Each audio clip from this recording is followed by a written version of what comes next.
Julius Evola, Rostro y máscara del espiritualismo contemporáneo. 6. El neomisticismo, Krishnamurti. En relación a las diferenciaciones de las que nos ocupamos, es oportuno considerar brevemente el fenómeno místico en una acepción más amplia. El término místico procede del mundo de los misterios antiguos, pero ha sido usado sucesivamente para designar una orientación del hombre religioso cuando busca tener alguna experiencia interior sobre el objeto de su fe, constituyendo el éxtasis su límite. Por último, se ha procedido a una generalización en base a la cual la mística se convierte en sinónimo de ensimismamiento fervoroso sin reducirlo al campo religioso en sentido propio y positivo. No se trata aquí de profundizar en el misticismo religioso, que por lo demás presenta muchas variantes. Para nuestros fines bastará recordar la distinción sumaria entre dos actitudes diferentes ante lo espiritual y dos modalidades de la misma experiencia. Puede decirse que el misticismo está caracterizado por un acentuado elemento subjetivo, irracional y estático. La experiencia vale esencialmente por su contenido de sensación y por embeleso que se le añade. En general, toda exigencia de control lúcido y claridad, está ausente y queda excluido. El principio agente es el alma más que el espíritu y por ello puede considerarse como lo opuesto al estado místico, el de la intuición intelectual. Este es como un fuego que consume la forma mística de una experiencia, recogiendo objetivamente su contenido, según la claridad, y no como inmersión en una revelación de trascendencia inefable. Además, es activa, mientras que la experiencia mística es pasiva y estática. En general, un principio de la sabiduría tradicional sostiene que para conocer la esencia de una cosa es necesario que se llegue a ser la misma cosa. Solo se conoce aquello con lo cual es posible identificarse, superando la ley de la dualidad que gobierna la experiencia común. A propósito de esto mismo debe tenerse presente la acentuada distinción entre un dominio lúcido de la experiencia y su clara percepción suprarracional y el perderse en ella. Por consiguiente, a la experiencia mística, como tal, no se le puede reconocer un verdadero carácter no ético. Para ella puede aplicarse lo que dijo Schelling al valorizar actitudes semejantes: al místico le sucede lo que lo sucede, no sabe fijar su objeto delante de él, no sabe el modo cómo conseguir que se refleje en sí mismo, como si fuera en un límpido espejo. Muy cerca de lo inefable, en lugar de adueñarse del objeto, se vuelve, él mismo, un fenómeno, es decir, algo que tiene necesidad de ser explicado. A nuestros efectos, al hablar de éxtasis tratamos de indicar fenómenos que, a pesar de no tener relación con horizontes religiosos y trascendentes, afectan a un plano diferente al material. En esta misma dirección podemos continuar exponiendo las ideas desarrolladas por Tillich. Tillich se ha percatado de que en el mundo físico toda realidad existe con su forma y con su unidad y forma que están impresas visiblemente en el ser y como ser, como realidad de las cosas. No ocurre así en el mundo interior. Lo que en este mundo corresponde a la forma y a la unidad presentada por las cosas materiales, la personalidad, el yo, es un principio invisible que tiende a completarse y mientras se completa y se contrapone al ser, tiende a la independencia del ser y a la libertad. Pero puede suceder que, de la misma forma que una corriente más fuerte y veloz, cuando irrumpe en otra más débil, puede absorberla y arrastrarla consigo, así también, en ciertas condiciones especiales, un determinado objeto o ideal puede provocar en el hombre una especie de ruptura en la tendencia principal, concentrándose sobre sí mismo. El objeto suministra un centro y el proceso de la formación interna se interrumpe. Tal es la identificación mística con un objeto, proporciona a la personalidad el modo de liberarse y de salir efectivamente de sí. Es, pues, como una liberación y una destrucción al mismo tiempo. Aquello que transporta da también un sentido de liberación, despierta una más elevada y seductora sensación de la fuerza vital, desligada de la forma. Se comprende, entonces, cómo puede surgir el misticismo aún de cosas profanas. Cualquier objeto, en el fondo, puede producir una identificación mística y un correlativo grado de arrobamiento estático, un entusiasmo que, por otra parte, puede también ser creativo. La estructura del fenómeno queda al margen. El hecho de que el objeto místico no sea una divinidad sino una ideología, un partido político, una cierta personalidad y hasta un deporte o una de las religiones profanas de nuestros días, no es indiferente desde el punto de vista de la naturaleza de las indiofluencias a las cuales el estado místico abre los caminos, pero desde el punto de vista objetivo, no constituye una diferencia. Se da siempre una destrucción espiritual, la sustitución de una forma y de una unidad que no es la del sujeto, con el sentido de separación, de detenerse y de animación estática. La consideración del fenómeno místico considerado desde este punto de vista nos conduciría muy lejos, desde el psicoanálisis a la psicología de masas, pasando por las variedades del nuevo colectivismo y las técnicas de subversión y demagogia. Nos limitaremos, en este campo, a algunas indicaciones. Un fenómeno reconocido oficialmente y necesario en la práctica psicoanalítica es el llamado transfert. En él, el psicoanalista, como se dijo, va en cierto modo a sustituir al sujeto, proporcionándole un punto de referencia para liberarse de las tensiones que desgarran su personalidad, para vomitar fuera todo lo que se ha acumulado y reprimido en su subconsciente. Aparte de los resultados terapéuticos, desde el punto de vista espiritual, la contraposición de todo esto puede ser precisamente el abandono y la interrupción de la tensión hacia un verdadero complemento de la personalidad, y es interesante que semejantes identificaciones pueden acompañarse del fenómeno de la ambivalencia, amor que se mezcla con odio o que desemboca en odio. El fenómeno es significativo porque en pequeñas dimensiones toma el sentido de lo que muchas veces sucede en los fenómenos colectivos de transfert y de éxtasis. También ellos pueden permitir cierta ambivalencia, porque el sentimiento subconsciente de la violación íntima puede afirmarse como odio después del arrobamiento y el embeleso que despierta la identificación liberadora.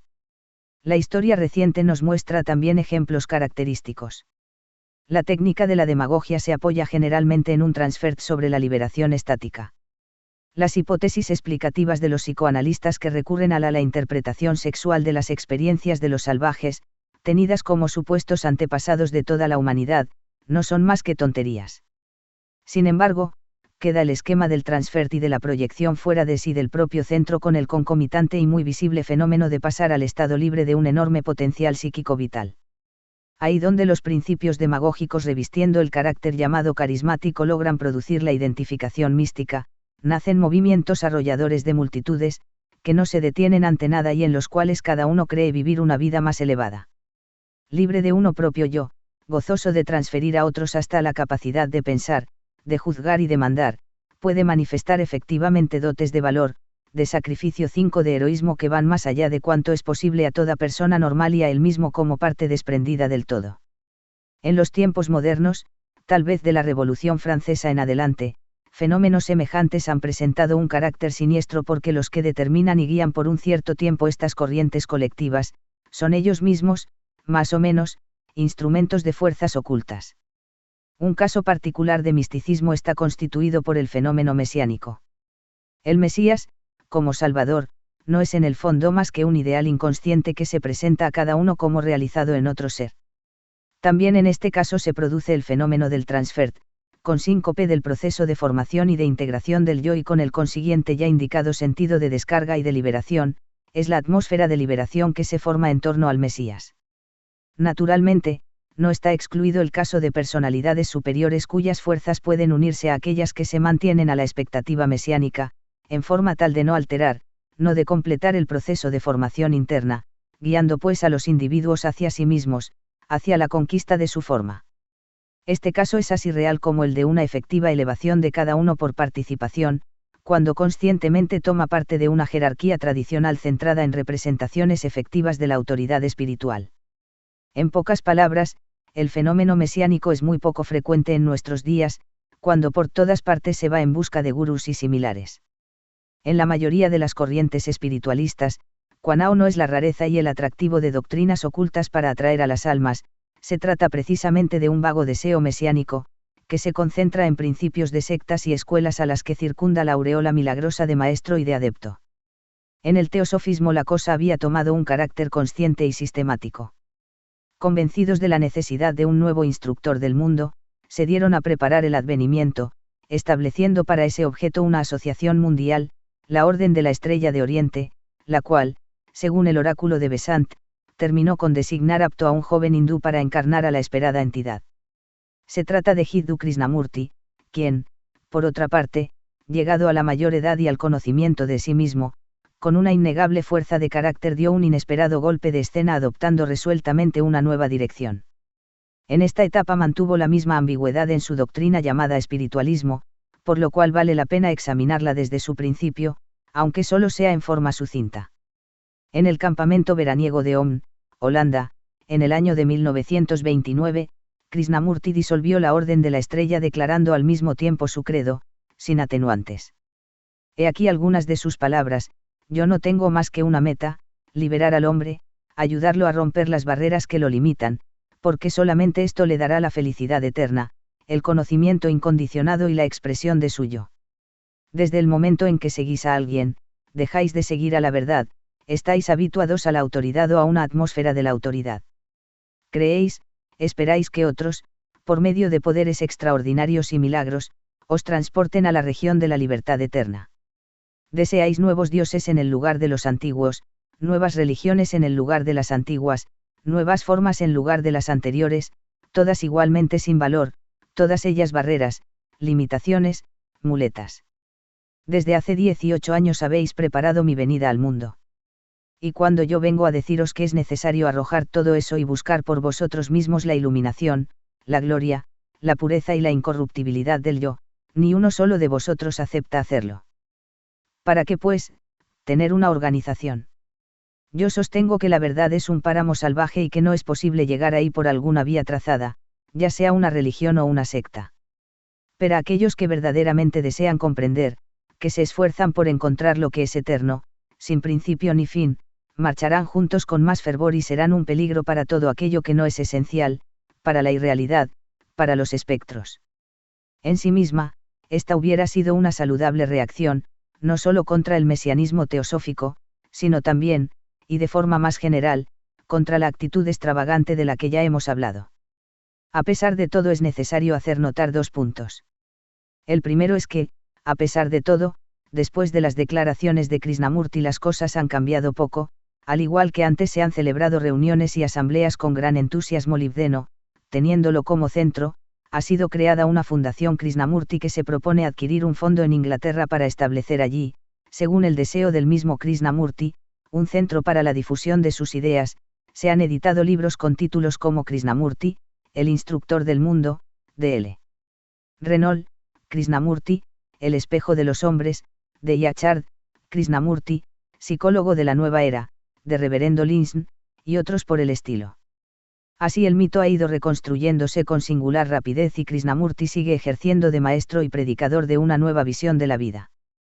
Se ha pretendido que esto no es exacto, porque el nuevo Krishnamurti no quiere sustituir a cada uno, sino que desea estimularlos a tomar de forma autónoma, una conciencia más profunda de sí mismos, presentándose solo como un ejemplo y actuando únicamente como catálisis espiritual sobre los que acuden a escucharlo. Algo por el estilo puede concebirse en el caso de centros reducidos y pequeñas reuniones en algunos ashram hindúes y grupos iniciáticos en los que una personalidad superior puede efectivamente crear una atmósfera casi magnética, sin predicar. En cambio, es muy difícil concebirlo cuando se pone a impartir conferencias en todos los rincones del mundo profano y para un público muy numeroso, incluso en teatros y universidades, habiendo llegado, finalmente, a interesar a un público tanto intelectual como mundano. Lo menos que puede decirse es que Krishnamurti se ha prestado a todo eso, utilizando el acostumbrado título de maestro y proclamando, paralelamente, que no es necesario buscar un maestro. El segundo punto consiste en que Krishnamurti, a pesar de todo, expone una enseñanza y una doctrina, que desde su principio hasta hoy ha permanecido prácticamente invariable, caracterizada por acusadas ambigüedades, muy peligrosas por lo demás, debido a que nunca aclara la verdad de su ideología. Liberar a la vida del yo, es, en el fondo, lo que Krishnamurti anuncia. Verdad, para él, significa vida, y vida significa felicidad, pureza, eternidad y otras cosas más, sinónimos de estas. Además, liberar la vida y liberar el yo son casi sinónimos, porque Krishnamurti insiste en la distinción entre un falso yo personal y un yo eterno, el cual, es uno con la vida y con el principio de todas las cosas.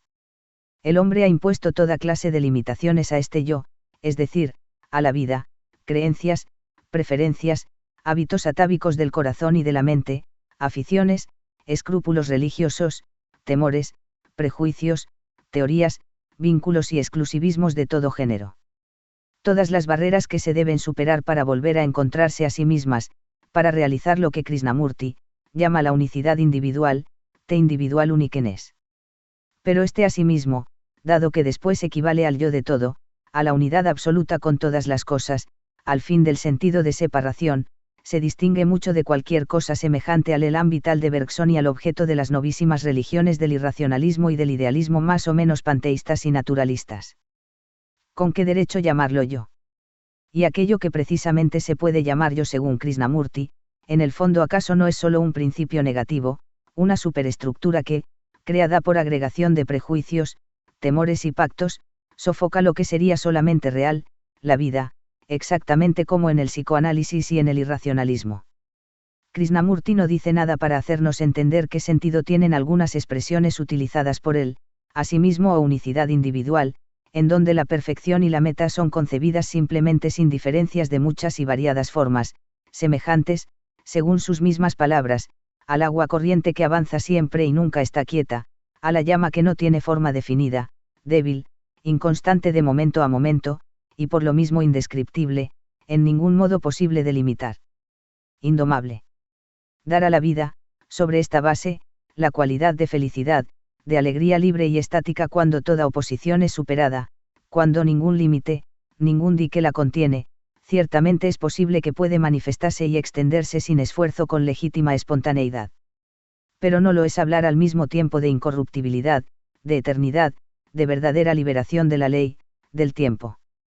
No se puede querer simultáneamente aquello que está por venir y aquello que ya existe, aquello que continuamente cambia y aquello que es eterno e invariable. Siempre, las enseñanzas sapienciales han señalado dos regiones, dos estados, mundo y sobremundo, vida y supervisa, fluidez y fuga de las formas, samsara, y permanencia del centro. Krishnamurti mezcla las dos cosas en una extraña amalgama, en una especie de traducción de la enseñanza hindú de la identidad entre Atma y Brahman en términos de irracionalismo idealista occidental. Y decir que si esta era su más profunda exigencia, en una de las tradiciones de su país, en el Mahayana habría podido encontrar todo lo necesario para presentir en qué sentido podría efectivamente existir algo superior a aquella oposición. Krishnamurti tiene razón al decir que el hombre debe suprimir la distancia entre sí mismo y la meta, convirtiéndose él mismo en meta, no dejando escapar como una sombra situada entre el pasado y el futuro, aquello que solo es real y en lo cual únicamente puede poseerse y despertarse, el momento presente, el molibdeno momento del cual nunca se sale. Esta podría ser también una saludable reacción contra la ya denunciada ilusión evolucionista, que rechaza llegar al final de la meta, que en realidad, solo puede alcanzarse más allá del tiempo y de la historia. Pero, ¿acaso no podría reducirse también lo estático a lo meramente instantáneo, a la embriaguez de una identificación que destruye toda distinción y toda sustancialidad espiritual? Indicar el principio de no depender de nada, fuera de sí mismo, no es suficiente. Es necesario explicar qué relación se mantiene con este sí mismo, es necesario establecer si se es capaz, respecto a sí mismo, de dominio, de conocimiento y libre dirección, o bien si se es incapaz de ser diferente de aquel que molibdeno momento a momento, conforme a la espontaneidad pura, la vida liberada desea, actúa y crea en nosotros una disposición para elegir tal estado incluso como ideal. Y si esto se refiere a la tarea de dar una forma y una ley a un ser personal, puede también suceder que constituya también, en cierto plano, el límite para declarar la libertad. Krishnamurti habla, ciertamente, de aquella rebelión que es ilusoria, porque expresa una velada autoindulgencia e intolerancia. Dice que para comprender lo que entiende por libertad de la vida, es preciso prefijarse aquella nota, que es liberación hasta de la vida. 10. Acentúa que si la verdadera perfección no tiene leyes, eso no debe ser interpretado como un estado de caos, sino con superioridad de la ley y del caos, como convergencia el origen de todo, de donde surge toda transformación y dependen todas las cosas. 11. En fin, afirma que debemos crear un milagro de orden en este siglo de desorden y de superstición, pero sobre la base de un orden interior nuestro y no sobre el de una autoridad, de un temor o de una tradición. Pero estas alusiones que en general podrían indicamos una justa dirección espiritual son poco convincentes, dado el espíritu del conjunto sin ser corroboradas por ninguna indicación concreta de método y de disciplina porque, como se ha visto ya, Krishnamurti es opuesto a cualquier vía prefijada, piensa que no existen senderos para la realización de la verdad, es decir de la vida, que un deseo y una aspiración de felicidad tan intensos como para eliminar uno o todo objeto particular, un amor sin límites, no individual, no para una vida, sino para la vida, no para un determinado ser, sino para cualquier ser, bastan para conducir a la meta. Más allá de todo esto, como único camino está indicada la suspensión de los automatismos del yo y de sus represiones, el cesar del flujo mental en una especie de solución de continuidad espiritual. Cuando caen por tierra todas las barreras, cuando no hay nada en nosotros que sea determinado por el pasado o por lo ya conocido, nada que tienda hacia algo, en ese momento podría tenerse conocimiento del verdadero sí, la aparición de lo que Krishnamurti alguna vez llama násticamente lo desconocido, como un hecho espontáneo y con carácter de imprevisto, y no como el resultado de una disciplina, de un método y de una iniciativa del yo, porque sería absurdo que el mismo yo pudiera suspenderse y matarse a sí mismo, cada esfuerzo volvería a encerrarlo en sí mismo. Después de este despertar hipotético el yo desaparece, no es ya el yo, se convierte en la vida. Tales ideas parecerían presentar analogías, no solo con la doctrina mística cristiana que lleva resignación al espíritu, donde, sin embargo, el concepto de gracia tiene una parte esencial, sino con las del taoísmo y con una de las dos escuelas principales del Zen, las cuales parece ser que Krishnamurti conoce muy poco, ya que en una declaración reciente incluyó al mismo Zen, junto con el hinduismo, con el método cristiano y con todos los sistemas, entre las patrañas, diciendo que una mente que se ejercita en base a cualquier sistema o método es incapaz de comprender lo que es verdadero. De hecho, las citadas analogías son relativas, el taoísmo y Zen tienen un cimiento e implicaciones histórico-existenciales muy diversos. Tal vez sea necesario tener en cuenta el exceso, en parte explicable, de una reacción contra el confuso engranaje del teosofismo y el relativo bagaje de creencias, de iniciaciones, de ejercicios, de tratos, de cuerpos y así sucesivamente. En cuanto a las confusiones indicadas anteriormente, también es posible que las palabras traicionen el pensamiento de Krishnamurti y que el mismo carácter de su experiencia personal unido a la falta de una sólida preparación doctrinal hayan impedido fórmulas más adecuadas. Sin embargo, las confusiones expresivas podrían también reflejar la ambigüedad de su misma experiencia, con el resultado de que no da ninguna verdadera orientación. En general, quedan como características en Krishnamurti el rechazo absoluto e indiscriminado de toda autoridad, hecho que hasta podría ser explicado psicoanalíticamente en el sentido de que Krishnamurti tuvo que soportar en su familia un torpe despotismo paterno, la negación de toda tradición, por consiguiente, un individualismo y un anarquismo en el campo espiritual, pero también, al mismo tiempo, una especie de encarnizamiento contra todo aquello eso. Él coloca la construcción del yo, de aquella ilusión que es el yo, en el mismo plano del pecado original del cual hablan los cristianos. Es necesario entenderse sobre este punto. La referencia justa podría ser proporcionada por la máxima iniciática, pregúntate si eres tú quien tiene al yo, o si el yo es quien te tiene a ti. No hay duda de que es necesario liberarse de un cierto yo, la vía remotionis, el camino de remoción, la destrucción del hombre antiguo, el cual luego, desde otro punto de vista, no es más que el hombre nuevo, el más reciente, es una condición que ha sido siempre reconocida para la reintegración espiritual. Pero al mismo tiempo es preciso subrayar una continuidad fundamental y no insistir sobre rígidas antítesis. Sería oportuno volver al simbolismo del hermetismo alquimista, el cual considera más bien un baño en un agua de vida que destruye y disuelve, advirtiendo sin embargo que las sustancias a las cuales se somete a tal baño deben contener un grano de oro indestructible. El símbolo del oro se refiere al principio yo, destinado a reafirmarse en aquello que lo ha disuelto, y a volver a surgir su potencia en forma superior, sin que por esto deje de conseguirse la perfección de la grande obra, que se detiene en la llamada fase de la blancura que se halla bajo el signo de la mujer, más bien del dominio femenino sobre el hombre.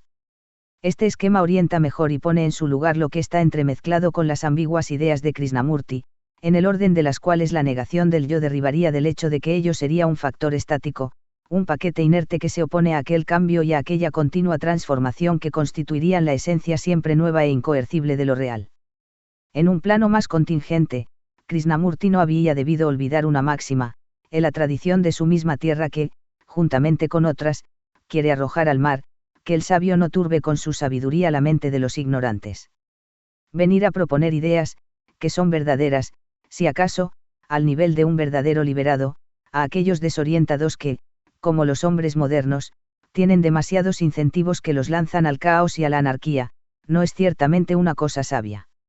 El hecho de que frecuentemente tradiciones espirituales y sabias, símbolos, estructuras rituales y ascéticas no sean otra cosa que formas vacías que aún sobreviven, no debería impedir el reconocimiento de la función positiva que pueden haber tenido y que siempre pueden tener en el marco de una civilización más normal, y en relación con los pocos que todavía saben entender, vale la pena hablar para ellos, para que puedan también concebir una autoridad, la cual no sea nunca un principio de represión o de enajenación. Puede pasar por alto las sobreestructuras, los apoyos y los vínculos, muchas veces destinados solamente a sostener, quien ya se siente con fuerzas suficientes para ponerse de pie. Parece que Krishnamurti no se preocupa de esto, incita democráticamente a todos a la gran rebelión y no a aquellos pocos para quienes solamente ella puede ser saludable y verdaderamente liberadora. Es muy significativo el hecho de que después del año de 1968 se haya podido advertir una particular receptividad de las ideas de Krishnamurti en ambientes estudiantiles de muchas grandes universidades cuyos estudiantes integraron la contestación, rechazando todos los sistemas y valores tradicionales en nombre de una litiobre explicación del propio ser. Por otra parte, antes había aparecido el fenómeno que se conoció como Mystic Beat, golpe místico, y el movimiento de la Beat Generation que se vio seducido por los aspectos irracionales del Zen y su negación casi nihilista e iconoclasta de esta doctrina iniciática. Ello confirma el sentido inquietante y distorsionado en el cual pueden funcionar hoy algunas ideas, cuando no se entiende el plano que condiciona cada una de sus legítimas fórmulas.